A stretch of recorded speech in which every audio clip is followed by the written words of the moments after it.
Shalom, damai di hati. Jemaat yang dikasihi dan diberkati Tuhan, dalam kisah hidup manusia dari masa ke masa, dari awal penciptaan sampai kita di hari ini, bicara tentang malaikat, malaikat selalu mendapat porsi istimewa dalam cerita-cerita kita. Malaikat kita kenal sebagai utusan Tuhan, sehingga seringkali ada ungkapan-ungkapan yang kita dengar, Tuhan dah suruh DP malaikat dah jaga. Malaikat memang dikenal sebagai sosok yang baik, yang menjadi pelindung. Ada banyak cerita-cerita yang kita dengar, yang mungkin juga ikut kita ceritakan. Sehingga kalau ada orang baik, seringkali dia bilang begini, oh iya dia kok hati malaikat. Biar DP muka jahat, mar DP hati malaikat. Karena kita mengenal sosok malaikat seperti yang demikian. Cuma satu biasa orang Jatako, malaikat maut, Kang. Kalau dengar nama malaikat maut, seringkali itu menjadi sesuatu yang menakutkan bagi kita. Jemaat yang dikasihi dan diberkati Tuhan, keberadaan malaikat sepertinya menjadi persoalan yang dihadapi bagi pembaca pertama penerima surat Ibrani. Mereka adalah orang-orang Kristen Yahudi. Jadi mereka kenal tentang tradisi, mereka kenal tentang kepercayaan Yahudi, baik tentang Allah, tetapi juga malaikat sebagai utusan Allah. Persoalan yang dihadapi adalah siapa yang lebih tinggi, Yesus atau malaikat? Jemaat yang dikasihi dan diberkati Tuhan, dalam sejarah umat pilihan, dalam sejarah umat Israel, kita mendapati catatan Alkitab bahwa malaikat memang memegang peranan penting. Malaikat hadir sebagai utusan Allah untuk menyampaikan pesan. Apakah itu pesan yang baik, yang mendatangkan sukacita dan berkat, atau juga pesan yang buruk dalam wujud penghukuman. Ketika Allah hendak membinasakan Sodom dan Gomora, malaikat Tuhan datang. Abraham bercakap dengan Allah untuk memberi penawaran. Kalau ada yang berdoa 50, 10, tapi ternyata cuma Lot, sehingga Sodom dan Gomora dibinasakan. Dalam kisah tentang malaikat dan umat pilihan ada begitu banyak cerita yang istimewa. Misalnya Musa berjumpa malaikat ketika Allah datang untuk memanggil Musa dan memberi tugas supaya membawa bangsa Israel, umat pilihan Allah yang saat itu sedang diperbudak di Mesir, supaya mereka dibawa oleh Musa untuk keluar. Tapi juga Yakub, ada cerita tentang Yakub yang melihat malaikat Tuhan turun naik dari tangga ke sorga dan ke bumi ketika dia bermimpi di Betel saat dia sedang melarikan diri dari Esau kakaknya, karena dia menipu ayahnya dengan memakai jubah berbulu sehingga Ishak memberkati Yakub dan bukan Esau. Ada cerita tentang Allah yang mengutus 3 malaikatnya untuk menjumpai Abraham ketika Abraham dan Sarah mulai meragukan, masih mau ada anak kayak ini atau so nyanda, so tua ini. Lalu Allah mengutus malaikatnya untuk meneguhkan keyakinan Abraham bahwa Allah akan membawa keturunannya banyak seperti bintang di langit, seperti pasir di laut. Kita juga mendengar kisah tentang malaikat yang diutus Tuhan menjumpai Maria ketika karya Roh Kudus, karya penebusan akan dimulai. Malaikat datang untuk memberitahukan kepada Maria bahwa ia terpilih, mengandung dari Roh Kudus dan akan melahirkan bayi Yesus yang akan menyelamatkan dunia. Yesus yaitu Allah sendiri. Tapi juga kita mendengar cerita tentang bagaimana malaikat bekerja dan melepaskan Petrus dari dalam penjara. Jemaat yang dikasihi dan diberkati Tuhan, ada malaikat yang disebut namanya. Ada malaikat yang kita kenal dengan nama Gabriel, ada yang kita kenal dengan namanya Mikael. Sehingga juga ada juga orang tua yang memberi nama anaknya seperti nama malaikat ini, Mikael, Gabriel, banyak nama itu. Walaupun seringkali orang bilang nama malaikat, markalakuang, napa Mikael ada di meja judi, napa tuh Gabriel kurang jaangka dari God. Nama malaikat, markalakuang, dapat aku nak menunjukkan cara hidup seperti malaikat yang dikenal. Bapak Ibu saudara-saudara jemaat yang dikasihi dan diberkati Tuhan, memang benar malaikat adalah makhluk istimewa. Ia dijadikan alat oleh Allah untuk menyampaikan pesannya kepada manusia. Cerita-cerita Alkitab menuntun kita untuk melihat hal itu. Tetapi dalam semua ini penulis surat Ibrani, dia tidak membantah, namun dia memberi penegasan kepada umat di masa itu, tetapi juga kepada kita gereja Tuhan di masa kini, bahwa sehebat-hebatnya malaikat dengan segala hal yang Tuhan percayakan, Yesus lebih tinggi dari malaikat. Sebab Yesus adalah Allah, Dia Tuhan itu yang dilayani oleh para malaikat. Yesus adalah Tuhan, Dia Allah yang menciptakan langit, bumi dan segala isinya.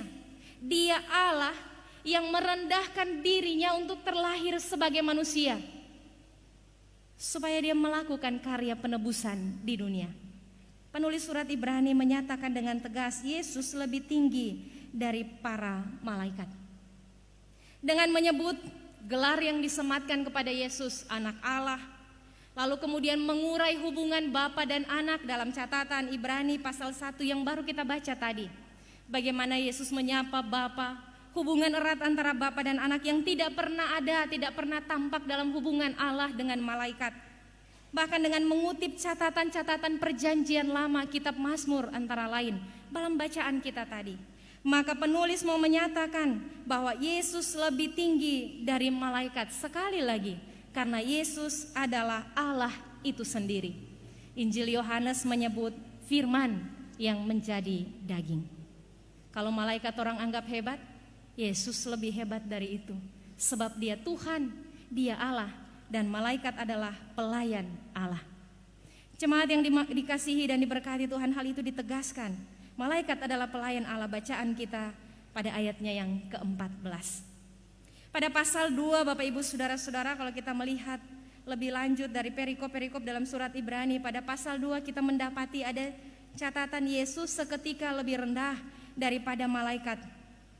Hal ini tidak bicara tentang posisi, jabatan, hierarki, tidak juga bicara tentang Yesus yang kehilangan kewibawaan Allahnya, Yesus yang kehilangan kuasa kemuliaan atau kealahannya, bukan. Tetapi perikop ini justru bercerita tentang bagaimana Allah meninggalkan tahtanya di sorga, dan Dia mau datang ke dunia, terlahir sebagai manusia, 100% manusia, untuk mengorbankan dirinya dan mengerjakan karya penebusan, supaya kita diampuni dosanya, supaya kita diselamatkan. Saudara-saudara yang dikasihi dan diberkati Tuhan, justru dalam bagian inilah kita melihat bahwa Allah menyatakan sifatnya. Allah adalah kasih. Dia lebih dari malaikat, sebab Dia tidak hanya menyampaikan pesan. Yesus lebih dari malaikat, sebab Dia datang tidak hanya menyampaikan pesan, tapi Dia datang untuk mengerjakan kerja penebusan yang hanya bisa dilakukan oleh Allah. Dia Allah yang datang ke dunia untuk berdamai dengan kita. Dia memberi maaf, pengampunan. Itu tidak bisa dikerjakan oleh malaikat, itu dikerjakan oleh Allah. Jemaat yang dikasihi dan diberkati Tuhan, sebab itu penulis mengutip Mazmur pasal 45 pada ayat yang ke-8. Di ayat ini penulis kitab Ibrani menegaskan bahwa Yesus yang adalah Allah, Dia bertata untuk seterusnya dan selamanya. Tongkat kerajaannya adalah tongkat kebenaran. Bicara tentang tongkat, Bapak Ibu jemaat Tuhan, Kamus Besar Bahasa Indonesia menjelaskan tongkat adalah sepotong bambu atau rotan atau kayu yang panjang yang dipakai untuk menopang atau menyokong. Tema perenungan kita di saat ini adalah tongkat kerajaan Tuhan adalah tongkat kebenaran. Sekali lagi Kamus Besar Bahasa Indonesia menjelaskan tongkat adalah alat dari kayu, bambu atau rotan yang panjang yang dipakai untuk menopang dan menyokong. Dalam ibadah penelan Alkitab sosial pelayan khusus ada diskusi tentang tongkat komando. Tongkat sebagai simbol kewibawaan, tongkat sebagai simbol kepemimpinan, simbol komando. Jemaat yang dikasihi dan diberkati Tuhan, ketika penulis Ibrani mengatakan bahwa tongkat kerajaan Allah adalah tongkat kebenaran, itu memberi arti kepada kita semua bahwa Allah, Yesus adalah kebenaran. Dan kebenaran menopang kepemimpinan, kerajaan, kekuasaan Yesus. Allah tidak berbuat curang. Dia mencintai keadilan dan Dia membenci kefasikan. Allah adalah benar. Dia membenci dosa, tapi Dia mengampuni orang berdosa. Sehingga ketika kita diampuni dan kita tidak mau meninggalkan dosa, maka penghukuman tetap menjadi bagian kita. Dia membenci dosa, dia mengasihi orang berdosa, karena itu dia memberi penebusan. Dia menanggung kutuk segala kesalahan, kutuk dosa kita. Sebab itu kalau orang berdosa meninggalkan perbuatan dosanya dan mau kembali pulang pada Tuhan dan hidup dalam pertobatan, Tuhan memperhitungkannya sebagai kebenaran. Tapi kalau orang yang hidup benar, rajin di gereja, rajin ibadah, terlibat dalam pelayanan, lalu oleh karena kebenarannya, oleh karena kesucian yang dia jalankan itu, dia menjadi tinggi hati, menjadi sombong dan merasa benar, lalu memandang rendah orang lain. Allah melihat itu sebagai pelanggaran dan dosa. Tapi kalau kita berdosa, lalu kita merendahkan diri di hadapan Tuhan, memohon pengampunan, pulang Pak Tuhan, hidup dalam pertobatan, Allah memperhitungkannya sebagai kebenaran bagi kita. Jemaat yang dikasihi dan diberkati Tuhan, sekali lagi, Yesus adalah kebenaran, Dia Allah. Dia tidak berbuat curang, Dia mencintai keadilan, dan Dia membenci kefasikan. Apa yang kita pelajari dari perenungan di pagi hari ini? 2 catatan bagi kita. Pertama, Yesus adalah Allah, Dia Tuhan yang berkuasa dan kekuasaannya kekal. Dia lebih tinggi dari semuanya, dari siapapun, dari apapun. Dia Tuhan dan Dia berkuasa selamanya. Sebab itu malaikat yang adalah pelayan Allah dan semua kita jemaat Tuhan yang adalah umat Allah, kepada kita diperintahkan untuk menyembah dan melayani Tuhan. Sama dengan malaikat menyembah Allah dan melayani Dia, maka demikian pula kita harus menyembah Allah dan melayani Dia. Kita menyembah Tuhan Yesus dan melayani Tuhan. Umat diajak untuk mempraktekkan cara hidup yang demikian. Apakah menyembah dan melayani itu berarti kita harus menjadi pelsus? Atau dipilih menjadi perangkat dalam pelayanan gereja, UPK, komisi, panitia? Tidak Bapak Ibu Saudara-saudara. Kalau kita terpilih itu panggilan secara khusus. Tetapi bahkan ketika kita menjadi anggota jemaat, panggilan kita tetap sama untuk menyembah dan melayani Tuhan dalam segala liku langkah hidup kita. Jadi tidak perlu memikirkan jauh-jauh tentang pemilihan pelsus yang nanti akan berlangsung di bulan Oktober. Sekarang pelayan khusus sedang ada dalam tahap untuk penataan pelayanan, termasuk di dalamnya penataan kolom-kolom. Jangan terlalu jauh, Bapak pikir, kaget orang sunat satu kolom Kang. Kalau sunat satu kolom, siapa Kang tuh mau jadi tapi pelsus? Kalau kita tak gabung di sana, tak mau pilih pada dia jadi pelsus, ganti coba dia. Jangan terlalu jauh berpikir. Sebab kita terpanggil untuk menyembah dan melayani Allah. Penataan pelayanan adalah salah satu bagian kerja pelayanan gereja. Tugas jemaat adalah menopang supaya pelayanan itu berjalan lancar, berjalan baik. Itu tugas kita. Sehingga kalau nanti di pemetaan ini, di penataan ini, torang tak sorong, soalnya ndak tak gabung tuh yang selama ini 4 tahun dah sama-sama, 10 tahun dah sama-sama, sope lama dah sama-sama, kon tak pindah ke sebelah. Jangan maraju, jangan marah.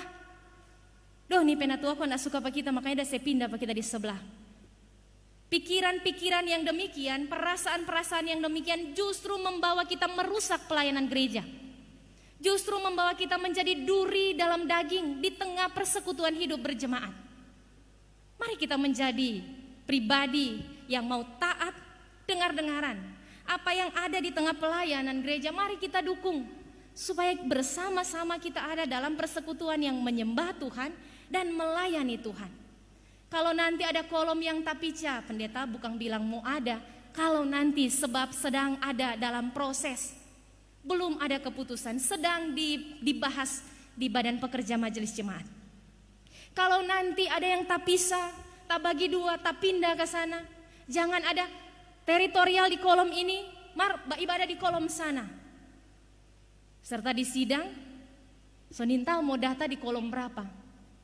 Rumah di kolom ini, ibadah di sana. Siapa nak mau sama-sama? Nak suka kok tuh pelsus, nak suka tuh keluarga ini. Selamat orang masih satu kolom, pendeta tak mau ibadah di kolom itu. Kekerasan hati yang demikian, cara hidup yang demikian tidak disukai oleh Tuhan. Sebab itu justru mendatangkan perpecahan, mendatangkan pertikaian, pertentangan di tengah persekutuan. Sehingga biar orang rajin-rajin datang di gereja, maka kalau orang hati penuh kemarahan dan kebencian, kita tidak hidup dalam pertobatan. Jemaat yang dikasihi dan diberkati Tuhan, menyembah dan melayani Tuhan sekali lagi bukan tentang menjadi pelayan khusus, tetapi jika Allah memilih kita, jika Allah memilih kita menjadi pelayan khusus, kita diberi kepercayaan oleh Tuhan. Sebab itu kalau kita dipercaya oleh Allah untuk menjadi pelayan khusus, maka kita harus menjadi orang yang ada di garis terdepan untuk memberi teladan hidup tentang melayani dan tentang menyembah Allah.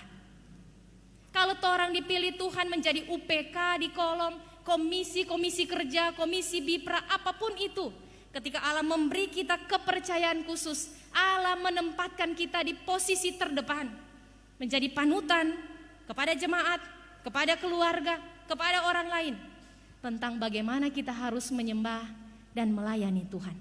Kita mendapat kepercayaan lebih. Jemaat yang dikasihi dan diberkati Tuhan, dalam Injil Tuhan Yesus berkata, kepada siapa yang banyak dipercayakan, daripadanya banyak dituntut. Kalau Tuhan kasih kepercayaan, maka kita juga memiliki tanggung jawab dan kewajiban.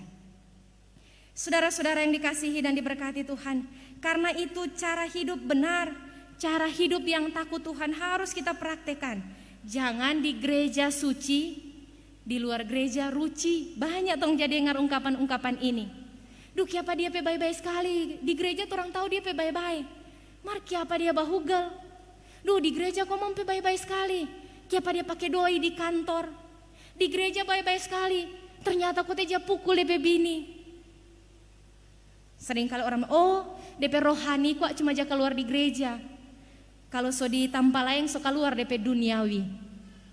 Jemaat yang dikasihi dan diberkati Tuhan, kita satu orang yang sama. Allah menghendaki supaya kerohanian yang dewasa dan bertumbuh matang nampak di mana-mana. Apakah itu di gereja, di keluarga, di tengah tugas kerja, pekerjaan kita, di tengah pelayanan bermasyarakat, di mana-mana. Supaya kerohanian kita nampak dengan jelas dalam perkataan, dalam perbuatan, termasuk buah-buah pikiran kita. Jadi nyanda ada tuh bilang, kalau di gereja kok rohani, kalau nyanda di gereja duniawi. Salah. Dalam kitab Wahyu Tuhan bilang, lebih baik panas atau dingin. Jika engkau suam-suam kuku, aku akan memuntahkan engkau. Tuhan marah. Saudara-saudara yang dikasihi dan diberkati Tuhan, hal kedua yang kita pelajari dari pemberitaan firman di tengah persekutuan kita pagi hari ini adalah sebagai umat Tuhan, sebagai gereja Tuhan, maka kita memiliki tugas dan tanggung jawab untuk menghadirkan tanda-tanda kerajaan Allah di dunia ini. Kerajaan Allah adalah kebenaran, keadilan, dan Allah membenci kefasikan. Kita sebagai warga gereja memiliki tugas dan tanggung jawab untuk menghadirkan tanda-tanda kerajaan Allah di tengah kehidupan kita di dunia ini. Tongkat kerajaan Allah adalah kebenaran. Bacaan kita di saat ini, Allah tidak berbuat curang, Dia benar, Dia adil, dan Dia membenci kejahatan. Maka cara kita untuk menghadirkan tanda-tanda kerajaan Allah adalah dengan hidup benar, berlaku adil, dan membenci kefasikan. Apa itu fasik?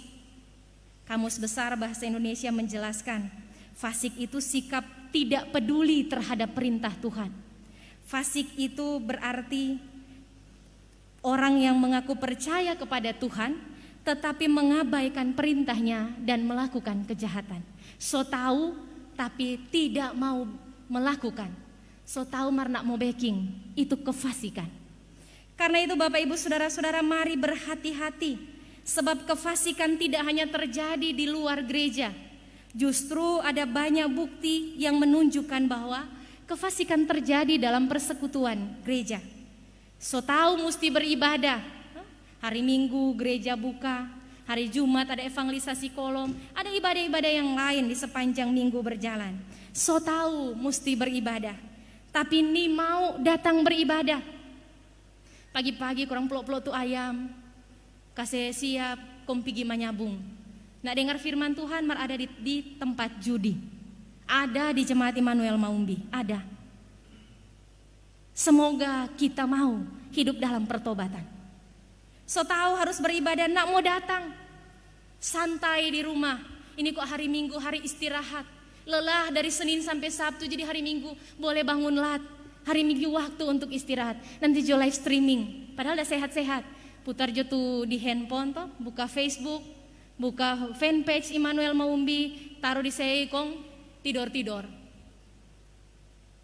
Datang pada Tuhan dengan sopan dan teratur. Begitu kata firman. Datang pada Tuhan dengan sopan dan teratur. Allah menyukai ketertiban hidup.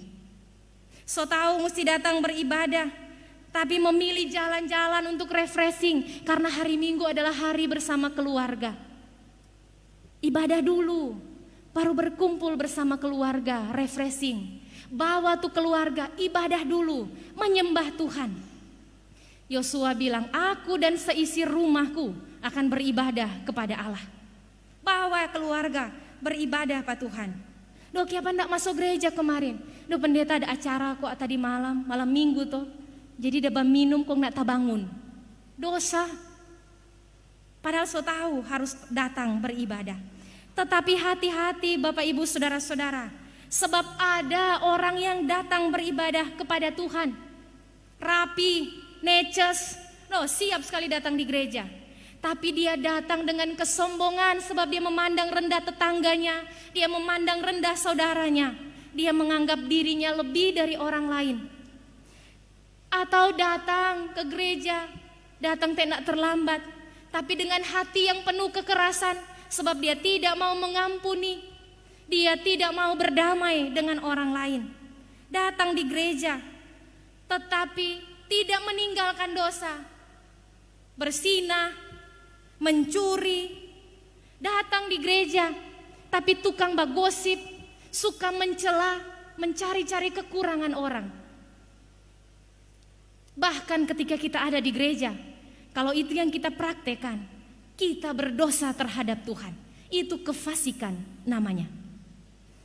Jemaat yang dikasihi dan diberkati Tuhan, kita tahu bahwa kita harus melakukan kebaikan. Mesti baking apa yang baik. Ada orang tidak mau melakukannya. Duh, kalau kita mau baking apa dan tapi untung. Dia tuh sedap, apa dan untuk kita mau dapat. Ada orang tidak mau melakukannya. Dia menahan kebaikan. Padahal firman Tuhan bilang jangan menahan kebaikan, padahal engkau mampu melakukannya. Tapi hati-hati, ada orang yang baking kebaikan. Tapi ketika dia baking kebaikan, ketika dia melakukan apa yang Tuhan mau, dia memberi bagi orang lain, dia mengharapkan pujian, supaya disanjung orang, supaya orang banyak tahu dia perbuatan baik, supaya dia dipuji-puji. Alkitab bilang, jika itu yang kamu inginkan, itu saja upahmu. Jadi kalau orang baking baik, orang baking itu yang Tuhan mau, tapi orang motivasi supaya dipuji dan disanjung orang. Ketika orang memuji kita, orang menyanjung kita, itu saja upah kita. Soalnya tidak ada yang lain. Tidak ada bonus dari Tuhan. Tidak ada. Ada orang yang melakukan kebaikan tapi mengharapkan balasan. Jadi kalau dia sokase, untuk orang itu nyandak balas, lalu kemudian jadi masalah. Karena dia mengharapkan upah. Jemaat yang dikasihi dan diberkati Tuhan, padahal upah datang dari Tuhan. Bahkan ketika kita melakukan kebaikan di tempat yang tersembunyi, Bapa yang di sorga melihatnya dari tempat yang tersembunyi. Alkitab menegaskan dan dia akan membalaskannya kepadamu. Perbuatan kita akan kembali ke kepala kita sendiri. Kalau kita baik, kebaikan itu akan pulang kepada pemiliknya. Kalau kita tahu bahwa Tuhan bilang jangan khawatir, percaya Tuhan. Ada banyak orang karena masalah hidup mau berdoa. Duh pendeta kita nak bisa berdoa terlalu berat tapi pergumulan. Duh pendeta tasuni boleh mau baca firman Tuhan, kita rasa Tuhan so kesetinggal apa kita. Duh Tuhan kita so pendeta kita so melayani Tuhan. Masalah ini terlalu berat. Kita so maraju Pak Tuhan. Padahal Tuhan bilang percaya saja. Jangan khawatir. Kesusahan sehari cukuplah sehari. Cari dahulu kerajaan Allah dan kebenarannya, maka semuanya akan ditambahkan kepadamu. Tapi juga ada orang yang so berdoa, bahkan datang Pak Pendeta, datang Pak Penatua, siamas pergi di tempat-tempat berdoa supaya minta topangan doa. Tapi tetap khawatir, tetap cemas, tetap penuh dengan kesusahan hati. Sama dengan kalau orang ada di satu tampak ada pos kamling tuh, Tuhan soba jaga supaya tuh orang boleh tidur nyenyak. Tuhan dah bajaga, orang le baku iko bajaga. Nyanda ada faedah sama sekali, melelahkan. Jadi kalau orang so berdoa, minta pemeliharaan Tuhan, meletakkan hidup kita pada Tuhan, maka istirahatlah, percayalah Allah bekerja. Ketika kita tidak melihat apa-apa, Tuhan tetap bekerja. Jangan khawatir akan hidupmu, apa yang kau pakai, apa yang kau makan. Itu dicari orang-orang yang tidak mengenal Tuhan. Tapi firman Tuhan bilang, Bapamu tahu bahwa kamu memerlukan semuanya itu. Waktu Tuhan tepat, cara Tuhan ajaib. Dan Dia berkuasa untuk memberi bagi kita pertolongan. Jemaat yang dikasihi dan diberkati Tuhan. Karena itu mari kita kenali Tuhan. Baca firman, beribadah, percaya dan lakukan kehendak Tuhan. Allah adalah Tuhan. Dia berkuasa atas hidup kita. Sehingga Dia yang adalah kebenaran sejati itu. Dia yang melihat keberadaan hidup kita, yang mau sungguh-sungguh hidup dalam pertobatan, hidup melakukan apa yang benar. Dia menjaga dan memberkati hidup kita. Tapi kalau orang jahat, biar lihat orang mau poles, orang perbuatan jahat dengan pelayanan gereja. Sekali lagi, kalau orang jahat, biar lihat orang mau poles, orang kejahatan dengan pelayanan gereja. Allah kenal kita.